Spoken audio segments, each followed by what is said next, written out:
আসসালামু আলাইকুম প্রিয় শিক্ষার্থীবৃন্দ, তোমরা আমার ধারাবাহিক প্রনাউন রেফারেন্সের ক্লাসে আজকে দ্বিতীয় লেকচার অবস্থান করছো। তোমাদের সবাইকে আজকে লেকচারে স্বাগত জানাচ্ছি। আমরা আগেই বলেছি প্রনাউন রেফারেন্স এই আইটেমটি কিন্তু অত্যন্ত সহজ এবং অল্প কয়েকটি রুল রয়েছে। মাত্র 3টি রুল আলোচনা করব, এরপরে প্র্যাকটিসে আরো 2টি হয়তো প্রয়োজন হতে পারে, সেটা খুব সামান্য। 3টি রুলের আজকে দ্বিতীয় রুল নিয়ে আলোচনা করব। প্রনাউন রেফারেন্সে কিন্তু আমরা ইতিপূর্বে দেখেছি ABCD কিন্তু দেওয়া থাকে না, পুরো প্যাসেজটা আমাদের পড়তে হবে ভালো করে, এবং প্যাসেজের মধ্যে যে প্রনাউনগুলো রয়েছে এই প্রনাউনগুলোর ব্যবহার ভালো করে অবজার্ভ করতে হবে। এই প্রনাউনগুলোর ব্যবহার ঠিক আছে কিনা, যদি ঠিক থাকে তাহলে সেখানে কোনো পরিবর্তন ঘটাতে হবে না, যদি ঠিক না থাকে তাহলে আমাদের সেই সঠিক যে ব্যবহারটি সেই ব্যবহারটি করতে হবে। এই ব্যবহারগুলোর আমরা প্রথমে পড়েছিলাম পার্সোনাল প্রনাউন, আজকে আমরা রুল 2 তে পড়ব ডেমনস্ট্রেটিভ প্রনাউন। এই ডেমনস্ট্রেটিভ প্রনাউন গুলো আমরা যদি দেখবা, যেমন ধরো এই যে এইখানে কিন্তু দোস, এটা একটা ডেমো প্রনাউন। এই যে এইখানেও কিন্তু রয়েছে দোস। তাহলে এই যে ডেমো প্রনাউন গুলো, এইগুলো যদি আমরা একটু ভালো করে দেখার চেষ্টা করি, ভালো করে তোমরা একটু খেয়াল করবে এবং মনোযোগ দিয়ে দেখবে, এখানে মুখস্থ হয়ে যাবে আশা করি। ডেমনস্ট্রেটিভ প্রনাউন অ্যাকচুয়ালি কোনগুলো, যেমন ধরো প্রেজেন্ট টেন্সের দুইটা ডেমনস্ট্রেটিভ, একটা হচ্ছে দিস আর একটা হচ্ছে দিস। এইটা হচ্ছে সিঙ্গুলার ডেমো প্রেজেন্টের, আর দিস এটা হচ্ছে প্লুরাল ডেমো প্রেজেন্টের। দুটাই কিন্তু প্রেজেন্ট টেন্সে ব্যবহার হয়, প্রেজেন্ট টেন্সের ডেমো। এরপরে যদি দেখি দ্যাট, এটা হচ্ছে পাস্ট টেন্সের সিঙ্গুলার, দোস এটা হচ্ছে পাস্ট টেন্সের প্লুরাল ডেমো। তাহলে আমরা কিন্তু মাত্র 4টি ডেমো প্রনাউন দেখেছি, 2টি হচ্ছে সিঙ্গুলার এবং 2টি হচ্ছে প্লুরাল। একই সাথে দেখেছি 2টি হচ্ছে প্রেজেন্ট টেন্সের, 2টি হচ্ছে পাস্ট টেন্সের। এই ব্যাপারটা হয়তো তোমরা ইতিমধ্যে বুঝতে পেরেছো যে দিস এবং দিস এই দুটো সিঙ্গুলার, একটা হচ্ছে প্রেজেন্টের সিঙ্গুলার, একটা হচ্ছে পাস্টের সিঙ্গুলার ডেমো। একই সাথে হচ্ছে দিস এবং দোস, এটা হচ্ছে দুইটাই প্লুরাল, বাট একটা হচ্ছে প্রেজেন্ট টেন্সের প্লুরাল, একটা হচ্ছে পাস্ট টেন্সের প্লুরাল। এখন আরেকটা বিষয় আমাদের গুরুত্বপূর্ণ, তা হচ্ছে ডেমো প্রনাউনের পরে একটা নাউন উল্লেখ করা থাকবে। এই নাউনটা এবং এই টেন্সটা, এই দুইটা অবজার্ভ করেই মূলত আমাদের প্রনাউন রেফারেন্সের ডেমো প্রনাউনের ব্যবহারটাকে সঠিক ব্যবহারে রূপান্তর করতে হবে। এখন যদি নাউনটা সিঙ্গুলার থাকে তাহলে সেই ক্ষেত্রে সিঙ্গুলার ডেমো হবে, আর নাউনটা যদি প্লুরাল থাকে তাহলে সেই ক্ষেত্রে প্লুরাল ডেমো, দুইটা যে কোনো একটা হবে। এর পরবর্তীতে তাহলে এটা নির্ধারণ করব কিভাবে, তাহলে দেখব বাক্যের টেন্স। এখন এইটা যদি আমরা একটু দেখার চেষ্টা করি তাহলে কি করব, ডেমো প্রনাউনটা কি কি অনুযায়ী ব্যবহার করব না, ডেমো প্রনাউন ব্যবহার করব হচ্ছে নাউনের নাম্বার অনুযায়ী,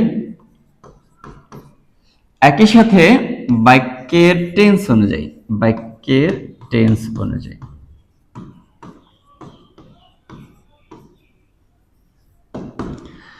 তাহলে বাক্যে যে নাউনটা থাকবে ডেমো প্রনাউনের পরে, এই নাউনটা যদি সিঙ্গুলার হয় তাহলে ওই ডেমো দ্বারা যে নাউনকে বোঝাবে এই নাউনটা যদি সিঙ্গুলার হয় তাহলে সিঙ্গুলার ডেমো ব্যবহার করব, আর যে বাক্যে ডেমোটা ব্যবহার করা হচ্ছে ওই বাক্যটা যদি প্রেজেন্ট টেন্সের হয় প্রেজেন্টের ডেমো, পাস্ট টেন্সের হলে পাস্টের ডেমো।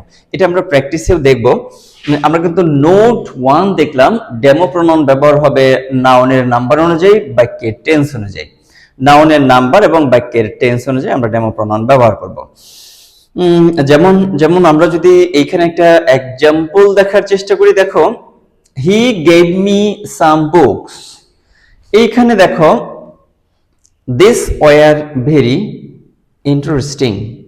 এখন এখানে দেখো এই যে এইখানে যে নাউনটা ছিল, এই নাউনটা কি সিঙ্গুলার না প্লুরাল? এই নাউনটা এস যেহেতু রয়েছে, দেখো নাউনের সাথে কিন্তু এখানে এস রয়েছে, সুতরাং এই নাউনটা কি noun? Plural noun.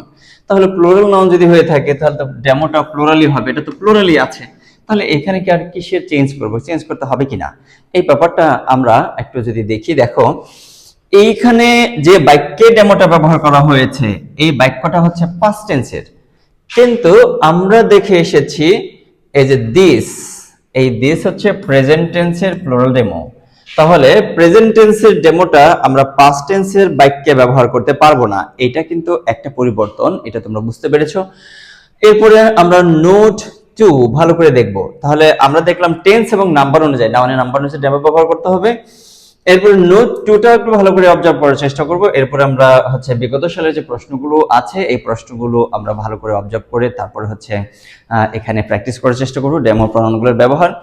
Demo pronoun দ্বারা যে নাউনকে বোঝাবে, ভালো করে বোঝার চেষ্টা করবে, এটা কিন্তু বুঝতে হবে তোমাদের। ডেমো প্রোনাউন দ্বারা যে নাউনকে বোঝাবে ওই নাউনটি ডেমো প্রোনাউন যুক্ত বাক্যে উল্লেখ না থাকলে, ভালো করে বুঝতে হবে। এটা আমি আবার এখানে বোঝাচ্ছি, ডেমোর সাথে ও পরে উল্লেখ করতে হবে। এটা কিভাবে? এই দেখো এখানে হি গেভ মি সাম বুক, সে আমাকে কিছু বই দিয়েছিল। এই দিস এটা তারা কাকে বোঝাইছে? এই বইকে বোঝাইছে। এই বইগুলোকে বোঝাইলো যে ডেমো প্রোনাউন যুক্ত বাক্যে এই বইটা কি উল্লেখ আছে কিনা। দিস ওয়ার ভেরি ইন্টারেস্টিং, এটুকুর মধ্যে তো এই নাউনটা উল্লেখ করা নাই। তাহলে সেই ক্ষেত্রে আমাদের এই যে নোট 2 অনুযায়ী কি দেখলাম, ডেমো প্রোনাউন দ্বারা যে নাউনকে বোঝাবে ওই নাউনটি বলতে কি এই বুকস, এই নাউনটি ডেমো প্রোনাউন যুক্ত বাক্য। ডেমো প্রোনাউন যুক্ত বাক্য কোনটা? এই যে এটা হচ্ছে, এই যে পরে যে বাক্যটা রয়েছে এটা হচ্ছে ডেমো প্রোনাউন যুক্ত, এটা হচ্ছে ডেমো প্রোনাউন তারপরে যুক্ত বাক্যটা।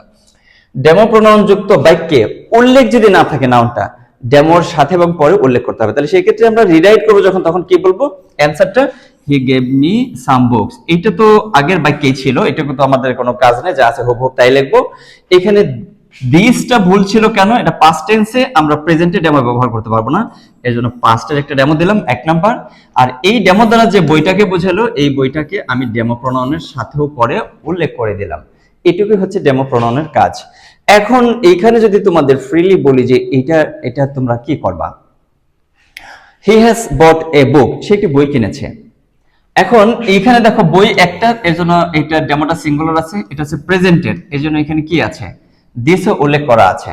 তাহলে সিঙ্গুলার এবং টেন্স এটা সংক্রান্ত কোনো সমস্যা নাই। নোট 2 এখন চেক করব, নোট 2 চেক করব। নোট 2 তে কি করব?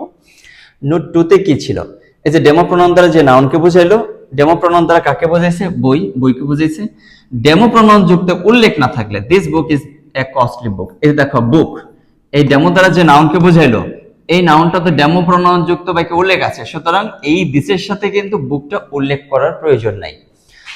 আশা করি এটা বুঝতে পেরেছো। যদি বুঝতে না পারো, তোমাদের যে লাইভ ক্লাস দেওয়া হবে এই সেকশনের জন্য তোমাদের নির্দিষ্ট ডেটে, ওই ক্লাসে তোমরা যদি আমাকে প্রশ্ন করো আমি অবশ্যই তোমাকে এখানে বুঝিয়ে দেওয়ার চেষ্টা করবো। এখানে কিন্তু আমি তোমাদের আগেই বলেছি নিয়ম খুবই অল্প, বাট এই নিয়মগুলোকে মাথায় অ্যাডজাস্ট করার জন্য তোমাকে প্র্যাকটিস করতে হবে অনেক বেশি। আমি এই 3টি রুলের ক্লাসের পরেও অনেকগুলো প্র্যাকটিস ক্লাস রেকর্ড করে রাখবো তোমাদের জন্য, সেইখানে তোমরা দেখবা। একই সাথে এরপরে লাইভ ক্লাস থাকবে, লাইভ ক্লাসে তোমরা আমাকে প্রশ্ন করতে পারবে। এরপরে যদি আমরা একটু দেখি যে নোট 3 থেকে প্রেজেন্ট টেন্সে প্রেজেন্ট ডেমো, পাস্ট টেন্সে পাস্ট ডেমো, এটা তো বুঝতে পারছি আমরা, এর আগে আলোচনা করেছি। আর এখানে দেখেছি কি সিঙ্গুলার নাউন হলে সিঙ্গুলার ডেমো, প্লুরাল নাউন হলে প্লুরাল ডেমো। এই 3টি নোট মূলত আমাদের ডেমো প্রোনাউনের জন্য। এখন যদি আমরা ডেমো প্রোনাউনের একটু ব্যবহার দেখার চেষ্টা করি, এটা কত বোর্ড রয়েছে? ঢাকা বোর্ড 2017। তবে তোমাদের প্রোনাউন রেফারেন্স কিন্তু 19 সাল পর্যন্তই এসেছে, তারপরে 20, 21, 22, 23, 24 পর্যন্ত কিন্তু কোনো প্রোনাউন রেফারেন্স, ইভেন 25 পর্যন্ত আসেনি। এরপরে তোমাদের কিন্তু প্রোনাউন রেফারেন্স রয়েছে, তোমরা সেটা জানো। Travelling is a part of education. আচ্ছা আমরা দেখে আসি, এই দেখো ডেমো প্রোনাউন কিন্তু একটা বাক্যে ব্যবহার করা হইলো। আচ্ছা এখানে this means going from place to place, এক জায়গা থেকে আরেক জায়গায় যাওয়া বোঝায়। এটাকে কি বোঝায়? এডুকেশনকে না ট্রাভেলিংকে বোঝায়। এখন তাহলে এই নাউনটা আমরা একটু অবজার্ভ করে ভালো করে দেখি, এই নাউনটা কি সিঙ্গুলার না প্লুরাল? এখানে তো এস বা ইএস নাই, সুতরাং এটা হচ্ছে সিঙ্গুলার। সিঙ্গুলারের জন্য ডেমোটা কি হইতে হবে? সিঙ্গুলার ডেমো হইতে হবে, এটা তোমরা বুঝতে পেরেছো। আর টেন্সটা কি রয়েছে? প্রেজেন্ট টেন্স, তাহলে আমরা প্রেজেন্ট টেন্সের সিঙ্গুলার ডেমো কি দেব? THIS, this. এটুকুতেই কি কাজ শেষ হলো কিনা?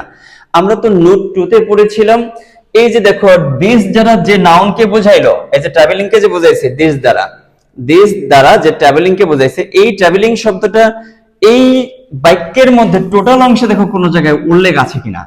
টোটাল অংশে কোনো জায়গায় উল্লেখ নাই। তাহলে সেই ক্ষেত্রে আমরা কি করব? This travelling means going from place to place, কাজ শেষ। এখানে তাহলে দিসটা আমরা আছে, এটা প্লুরাল ছিল অ্যাকচুয়ালি, এই নাউন এই প্রনাউনটা বোঝাইছে যাকে, এই নাউনটা আছে সিঙ্গুলার, এজন্য আমরা এর পরিবর্তে কি ব্যবহার করছি? দিস ব্যবহার করেছি। এটা তোমরা বুঝতে পেরেছো আশা করি, এই দিস ব্যবহার করার কারণটা বুঝতে পেরেছো। একই সাথে এই দিস দ্বারা যে ট্রাভেলিং কে বোঝাইছে এই বাক্যে উল্লেখ নাই, এজন্য ট্রাভেলিং শব্দটা আমরা দিসের পরে উল্লেখ করে দিয়েছি। এইটা তোমরা বুঝতে পেরেছো, এটুকু প্রত্যাশা করতেই পারি। আর যদি বুঝতে না পারো তাহলে আমাকে জিজ্ঞেস করলে আমি অবশ্যই তোমাদের পরবর্তী লাইভ ক্লাসে বুঝিয়ে দেব। এইখানে দেখো আবার একটা কিন্তু ডেমো প্রনাউন রয়েছে দিস, এটার ব্যবহারটা ঠিক আছে কিনা এটা দেখার জন্য আমাদের পরবর্তী যে পূর্বের যে লাইনটি আছে সেখানে যাব। সাম পিপল আর অ্যাভার্স টু ট্রাভেলিং, কিছু কিছু লোক আছে যারা ভ্রমণ বিমুখ, যারা ভ্রমণ করতে চায় না। দিস লিমিটস হিজ ভিশন, এই যে দেখো এই যে বিমুখতা, এটাকে কিন্তু দিস দ্বারা এই বিমুখতাকে বোঝানো হয়েছে। অ্যাভার্স এটা তো সিঙ্গুলার, এর জন্য সিঙ্গুলারটা ঠিক রয়েছে। টেন্সটা হচ্ছে প্রেজেন্ট, তাহলে প্রেজেন্ট টেন্সের ডেমোটাও ঠিক রয়েছে, কিন্তু যেই বিষয়টা ঠিক নাই সেটা হচ্ছে এই যে টোটাল বাক্যটা, এই বাক্যের ভিতরে দেখো এই অ্যাভার্স শব্দটা আছে কিনা, নাই। সুতরাং এই দিসের সাথে আমরা এই যে এই অ্যাভার্স তো এটা অ্যাডজেক্টিভ, তাহলে এখানে কি আমরা দিসের পর অ্যাডজেক্টিভ দিতে পারবো? তা তো দিতে পারবো না, এটাকে নাউন বানাইতে হবে, অ্যাভার্সন। এটুকু দিয়ে দিলাম।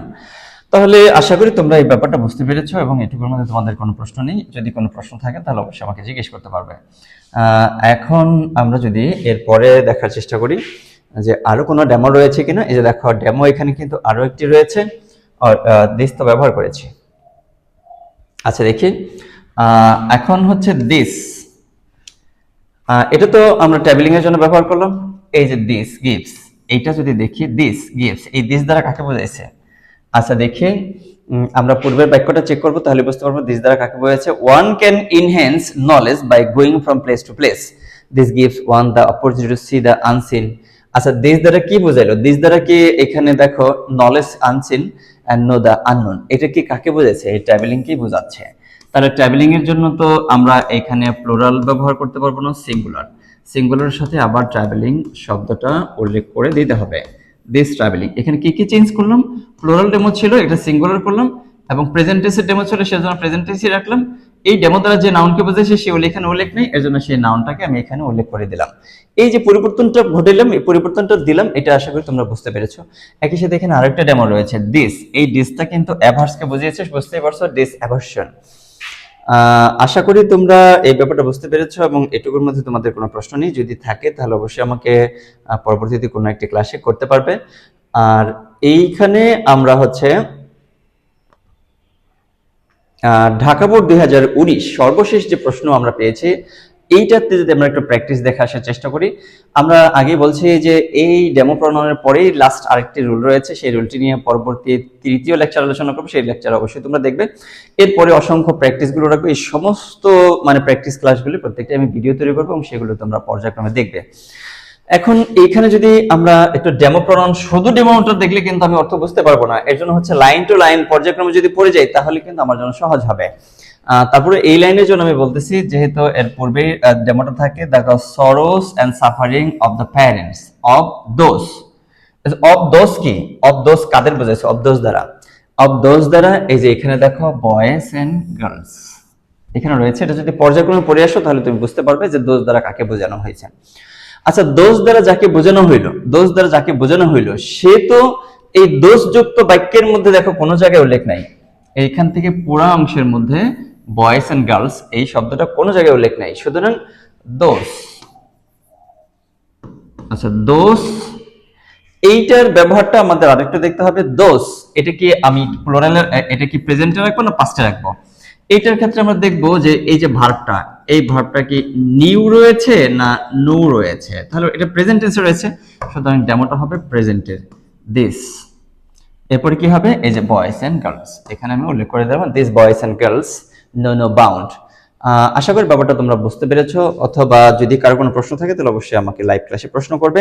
এবং পরবর্তীতে এর পরের লেকচারটাতেই কিন্তু মানে সর্বশেষ যে রুলটি, এই রুলটি আলোচনা করব। এই রুলটির পরে অসংখ্য প্র্যাকটিস থাকবে, আশা করি সেগুলো তোমরা পর্যায়ক্রমে দেখবে, একই সাথে তোমার বন্ধুদের লংগুলির সাথে সম্পৃক্ত করবে। ধন্যবাদ সবাইকে আজকের এই ক্লাসটি দেখার জন্য।